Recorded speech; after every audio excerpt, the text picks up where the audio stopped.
에베소서 3장 10절에서 21절까지인데요. 제가 몇 절만 읽겠습니다. 에베소서 3장 10절입니다. 이는 이제 교회로 말미암아 하늘에 있는 통치자들과 권세들에게 하나님의 각종 지혜를 알게 하려 하심이니. 아멘.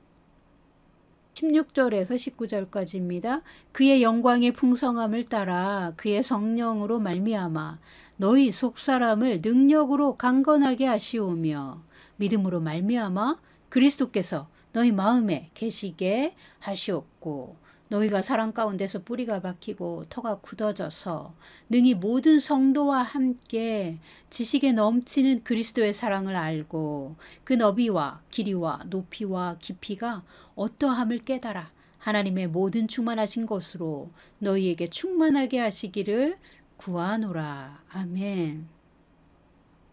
지난주에 에베소서 1장을 통해서 교회의 위치와 믿는 자 안에 역사하신 하나님의 능력에 대해 나눴습니다. 오늘 또 이어지는 내용입니다. 교회의 위치와 성도 안에 있는 하나님의 능력은 무엇인지 나누겠습니다. 지난주에 나눴던 에베소서 1장 23절은 교회는 그의 몸이니 만물 안에서 만물을 충만하게 하시는 이의 충만함이니라 했습니다. 교회는 예수님의 몸이고 하나님의 충만하심으로 충만한 존재다. 그러면 예수님의 몸이 된 이 교회는 지상에서 어떤 모습을 하고 있을까요? 교회는 물리적인 건물이 아닙니다. 교회는 살아있고 움직이고 유기적인 연합의 관계로 이어진 영적인 관계입니다. 그리고 영적인 건물과 같습니다.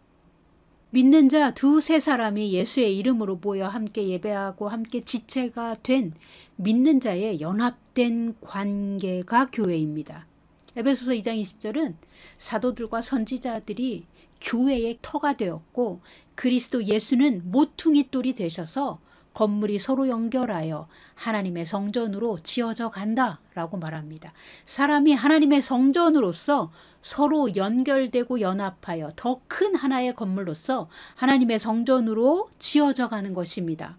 2장 23절은 성령 안에서 하나님이 거하실 처소가 되기 위하여 그리스도 예수 안에서 함께 지어져 가느니라 했습니다. 구약의 성전은 물리적인 건물이었습니다. 돌을 다듬어서 쌓아 올린 크고 화려한 건물이었습니다. 신약의 성전은 물리적인 건물이 아닙니다. 벽돌이나 돌로 지은 그런 건물이 아닙니다.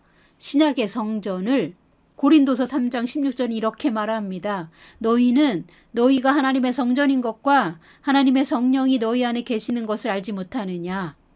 누구든지 하나님의 성전을 더럽히면 하나님이 그 사람을 멸하시리라.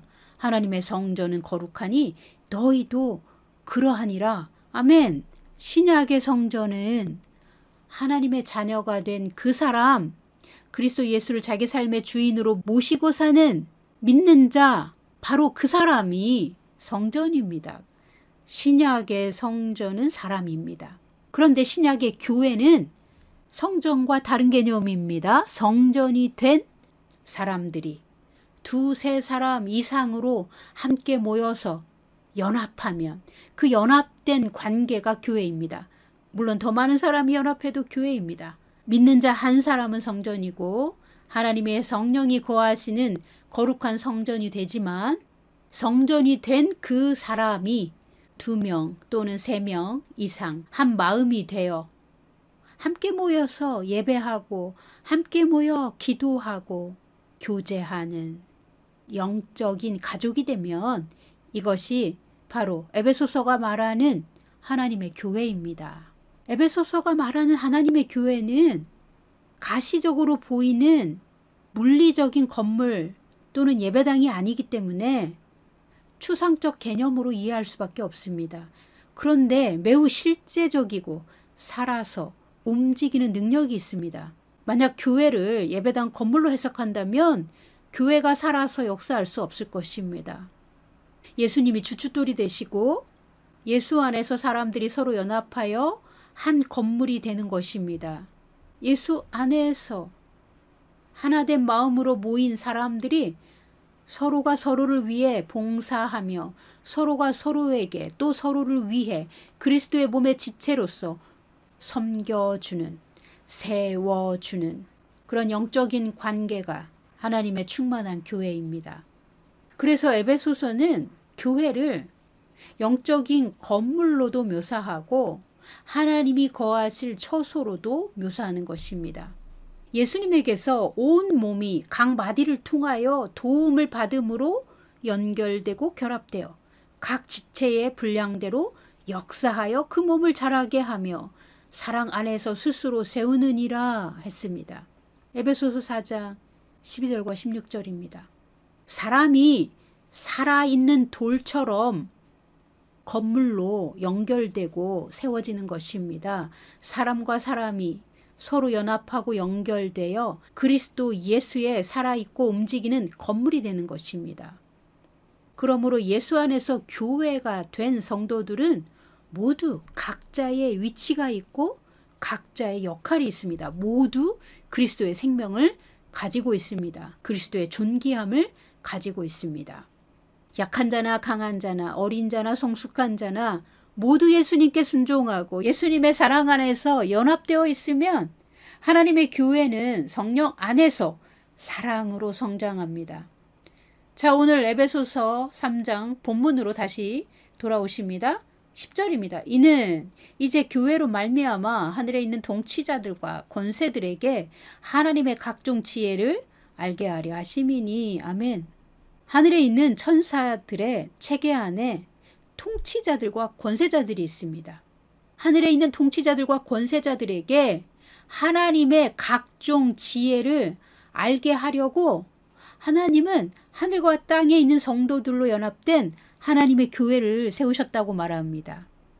하나님의 교회를 통해서 엄밀히 하늘과 땅에 있는 교회를 통해서 하나님의 다각도의 다측면의 각종 지혜를 전상에 있는 존재들에게 가르치신다는 것입니다. 그것이 교회의 특징이고 교회의 신분이고 교회의 위치입니다. 하나님은 교회를 통해서 천상의 권세와 통치자들에게 하나님의 지혜를 가르쳐 주시려고 교회를 세우셨는데 영원부터 우리 주 그리스도 예수 안에서 예정하신 하나님의 뜻입니다. 세상을 창조하기도 전에 우리를 창조하실 계획과 그리스도 예수를 통한 교회의 탄생을 미리 설계하셨고 그 모든 신비한 계획을 완성하신 다음에 세상을 창조하셨고 사람을 창조하셨습니다. 에베소 3장 12절입니다. 우리가 그 안에서 그를 믿음으로 말미암아 담대함과 확신을 가지고 하나님께 나아감을 얻느니라. 아멘. 우리가 예수 안에서 예수를 믿음으로 말미암아 아멘. 우리가 예수 안에서 예수님을 믿는 믿음으로 담대함과 확신을 가질 수 있습니다. 담대함과 확신은 예수님을 믿는 믿음으로만 얻을 수 있습니다. 내가 뭘 잘해서 담대하고 엄청난 것을 성취해서 확신을 얻는 것이 아니라 영적인 관계, 즉 예수님은 나의 머리이시고 나는 그분의 지체로서 나와 예수님은 한 생명으로 연합되어 있습니다. 예수는 나의 정체성이고 나의 거룩함이자 나의 의가 되십니다. 예수님이 나의 지혜가 되십니다. 예수님이 내 안에 계시고 나는 그분 안에 감춰진 생명입니다.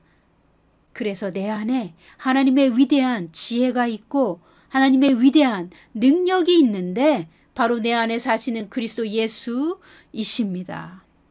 이런 믿음 때문에 담대함과 확신이 나오는 것입니다. 내 겉사람은 연약하고 완전하지 않지만 사실은 약점이 좀 많이 있을 수 있지만 하나님은 나의 겉사람을 보시지 않고 내 속사람을 보시고 절대로 결코 영원히 단 한 번도 거절하시지 않습니다. 내가 연약하다고 해서 혼내고 꾸중하시지 않습니다. 나의 속사람 그리고 그 속사람 안에 살고 있는 그리스도를 보고 하나님은 내 영혼을 향하여 너는 나의 완전한 사랑이다. 너는 나의 아끼는 아들이다. 너는 의롭고 완전하구나 말씀하십니다. 그래서 나도 나의 겉사람이나 이 세상이 평가하는 어떤 스펙이나 조건 때문에 하나님 앞에 나아갈 때 두려워하지 않습니다. 어떤 사람은 이 세상에서 아버지나 어머니가 계시지 않을 수도 있습니다. 일찍이 결혼했는데 남편에게 버림받은 과부일 수도 있습니다. 그 밖에 어떤 처참한 처지이거나 어떤 신분이어도 이 세상이 평가하는 것으로 하나님은 결코 나를 평가하시지 않기에 오직 그리스도 예수를 믿는 믿음으로 나는 하나님 앞에 담대함과 확신을 가지고 나아가는 것입니다. 하나님은 내 모습 이대로 나의 모든 것을 완전히 수용하고 용납하고 아들로 받아주셨습니다. 하나님은 나를 완전히 승인하셨습니다. 그것이 아들의 정체성입니다. 그것이 하나님 자녀의 권세입니다. 내가 무엇을 잘해야 하고 이 세상의 기준으로 무엇인가를 해야만 구원하시는 것이 아닙니다. 오직 물과 성령으로 거듭나게 하셨고 하나님의 불과 성령으로 세례를 주셔서 즉 예수님을 통해서 하나님의 자녀가 되게 하셨습니다. 이 진리의 복음 말고 다른 것으로는 구원받을 사람이 없습니다. 만약 이 진리의 복음 밖에서 구원을 받았다고 주장하는 사람이 있다면 그는 예수님의 양이 아닙니다. 13절 보십니다. 에베소서 3장 13절입니다. 그러므로 너희에게 구하노니 너희를 위한 나의 여러 환난에 대하여 낙심하지 말라. 이는 너희의 영광이니라. 바울은 이방인들이 복음을 듣게 하려고 고난을 자처하여 로마에 갔다가 감옥에 갇히게 되었습니다. 바울은 그런 환난을 맞이할 준비를 하고 로마로 갔던 것입니다. 바울은 지금 감옥에서 예수님의 교회의 사도요 전도자로서 핍박을 당하고 환난 안에 있지만 그 마음은 기쁘고 하나님의 뜻을 이루고 있기에 에베소의 성도들에게 나의 고난은 여러분의 영광이 됩니다. 그러니 여러분은 나 때문에 낙심하지 말고 하나님의 영광으로 여기십시오.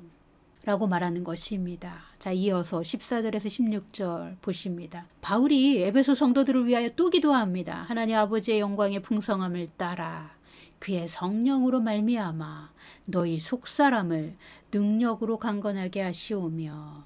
아멘. 충만한 하나님의 교회의 특징이 나옵니다. 아버지 하나님의 영광의 풍성함을 따라 속사람이 성령의 능력으로 강건한 교회가 하나님의 충만한 교회입니다. 겉사람이 재벌이고 겉사람이 옷을 잘 입고 겉사람이 잘생겼고 겉사람은 SNS 인기 스타이고 뭐 그런 사람들이 모여있는 교회가 충만한 교회가 아닙니다. 그것은 이 세상의 자랑입니다. 이 세상으로 충만한 것이죠. 하나님의 교회는 하나님의 영광의 풍성함을 따라가는 사람들이 하나님의 성령으로 말미암아 자기의 속사람을 강건하게 하는 교회가 하나님의 충만하심을 받은 하나님의 충만한 교회입니다. 우리의 속사람이 성령의 능력으로만 강건해집니다. 우리의 속사람이 하나님의 영광으로 인하여 강하여지는 것입니다. 우리가 하나님의 얼굴을 구할 때 하나님의 영광의 풍성함이 우리 속사람에게 부어지고 하나님의 성품과 하나님의 능력을 흡수합니다. 하나님이 흘러넘치도록 부어주십니다. 하나님의 진리와 하나님의 성품이 바로 우리 속사람의 능력이 되는 것입니다. 교회가 하나님의 능력으로 충만함이 없을 때는 이 세상의 자랑을 가지고 복받았다고 자랑합니다. 학식 자랑, 자식 자랑, 돈 자랑, 외모 자랑하는 사람들이 자칭 교회에서는 칭찬받고 높임을 받습니다. 그러나 바울은 그런 것들, 학식이나 이 세상의 높은 지위는 배설물로 여긴다고 말했습니다. 이 세상 자랑은 바울이 배설물이라고 말한 것들입니다. 이 세상의 것으로 자기를 치장하고 하나님이 우리에게 복 주셨다.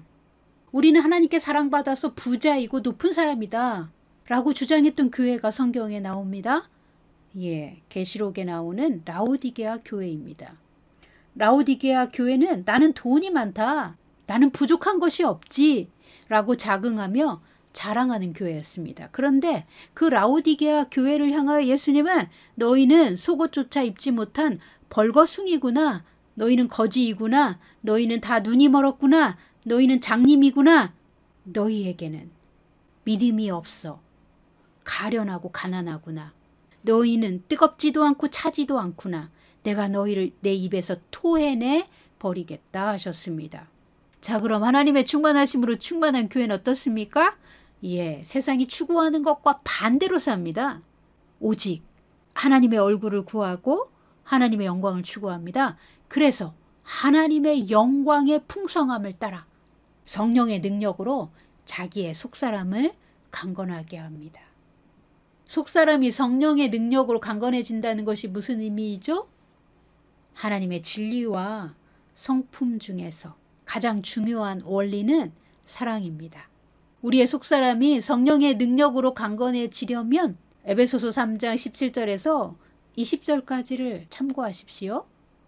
에베소서 3장에 나오는 이런 교회가 하나님의 충만하심으로 충만한 교회의 모습입니다.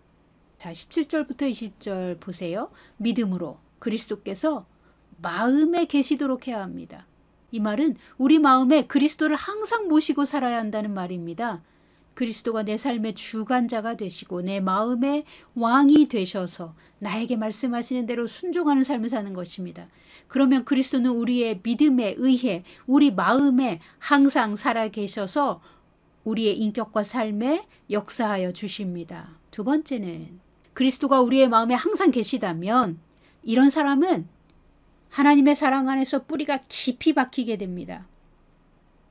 뿌리가 깊게 박힌 나무는 결코 흔들리지 않습니다. 그리고 그 믿음의 터가 굳건합니다. 18절 보세요. 능히 모든 성도와 함께 지식에 넘치는 그리스도의 사랑을 알고, 아멘. 사랑 안에서 뿌리가 깊게 박히고 지식에 넘치는 그리스도의 사랑을 알아야 우리의 생명나무는 성장하고 열매를 맺습니다. 예수님은 우리 영혼을 나무에 비유하셨죠. 예, 모든 성도와 함께 라는 말은 하나님의 교회는 연합 안에서 함께 성장하기 때문입니다. 사랑으로 연합되었을 때 하나님의 능력이 풀어지기 때문입니다. 지체들이 연합하기 위해서는 절대적으로 그리스도의 사랑 안에서 뿌리가 깊게 박혀야 하고 그리스도의 사랑 안에서 더욱 성장해야 합니다. 그리스도의 사랑을 자기 몸으로 실천하고 그 사랑으로 충만할 때 하나님의 영광이 그 교회에 부어집니다. 하나님의 영광이 부어지면 하나님의 모든 충만하신 것으로 충만해집니다. 자, 다시 충만한 교회의 모습을 정리해 봅시다. 에베소서 3장 17절에서 20절까지는 믿음으로 마음에 그리스도를 항상 모셔야 합니다. 그 다음 사랑 안에서 뿌리를 깊게 내려야 합니다. 그리고 지식에 넘치는 그리스도의 사랑을 알아야 합니다. 그래야 하나님의 충만하신 모든 충만함으로 충만한 교회가 되는 것입니다. 그리스도의 사랑을 지식을 초월하여 아는 것, 그리스도의 사랑에 대한 계시를 받고 그 사랑을 경험하고 그 사랑을 내 삶에서 실천할 때 하나님의 영광이 그 개인과 교회에 부어지고 또한 하나님은 영광 받으십니다. 지식에 넘치는 그리스도의 사랑을 알고 실천하는 교회는 사랑 안에서 스스로 성장합니다. 서로를 위해 헌신하고 서로를 위해 자기 자신을 나눠주는 것을 기뻐합니다. 우리가 사랑할 때 우리의 믿음도 자라고 우리의 속사람은 하나님의 능력으로 더욱 강건해집니다. 사랑은 사람들이 즐겨 사용하는 말처럼 자기가 좋아하는 대상에게 느끼는 애착의 감정이 아닙니다. 그러니까 우리의 모습이 전혀 사랑스럽지 않을 때에도 하나님은 먼저 우리를 사랑하셨고 우리를 구원하시기 위해 자기 아들을 내어주셨습니다. 사랑은 의지와 실천으로 나타나는 고차원의 하나님의 능력이지 우리의 기분대로 감정대로 왔다 갔다 흔들리는 인간의 감정이 아닙니다. 하나님의 사랑이 없는 곳에서는 마귀가 역사합니다. 하나님의 사랑이 없는 곳에는 쭉정이와 병든 것들만 가득합니다. 그래서 하나님께 열매를 드릴 수가 없습니다. 사랑은 하나님의 마음이자 능력입니다. 우리는 그리스도의 사랑을 지식으로도 배워야 하고 지식에 넘치는 그리스도의 사랑을 경험하여 알아야 합니다. 우리가 하나님의 은혜를 받으면 경험할 수 있습니다. 하나님의 은혜 없이 인간이 스스로 사랑을 온전하게 이루지 못합니다. 그런데 우리가 사랑을 실천하고자 해야만 하나님의 은혜가 임하여서 우리도 그 사랑을 더 깊이 경험할 수 있게 되고 그 사랑으로 나를 채우고 나를 자유케 하고 치유받고 온전해지는 것입니다. 그리고 그 사랑이 풍성하게 흘러넘쳐서 세상과 다른 사람들에게 나눠줄 수 있는 충만한 교회가 되는 것입니다. 이 하나님의 사랑이 있는 곳에서는 마귀의 모든 힘이 무력화됩니다. 하나님의 사랑은 우리의 마음을 자유하게 하십니다. 우리에게 온전한 치유를 주십니다. 이 사랑은 우리의 마음을 성숙하게 발전시킵니다. 하나님의 사랑 안에 거하고 그 사랑을 실천하는 사람에게 하나님은 자기의 친밀감을 나타내 주시고 그를 기뻐하여 그와 더욱 가까이 지내십니다. 하나님은 그런 사람에게 예수 그리스도의 열매를 풍성하게 주십니다. 하나님의 성령이 사랑하는 사람 안에서 역사하여 하나님의 열매를 맺습니다. 하나님의 말씀대로 순종하는 그 사람, 즉 사랑을 실천하는 그 사람을 통해 하나님은 일하십니다. 20절 보십니다. 우리 가운데서 역사하시는 능력대로 우리가 구하거나 생각하는 모든 것에 더 넘치도록 능히 하실 이에게 교회 안에서와 그리스도 예수 안에서 영광이 대대로 영원 무궁하기를 원하노라. 아멘. 여러분, 하나님의 사랑 안에 거하십시오. 하나님의 사랑을 실천하십시오. 하나님은 여러분의 속사람을 성령의 능력으로 강건하게 해주실 것입니다.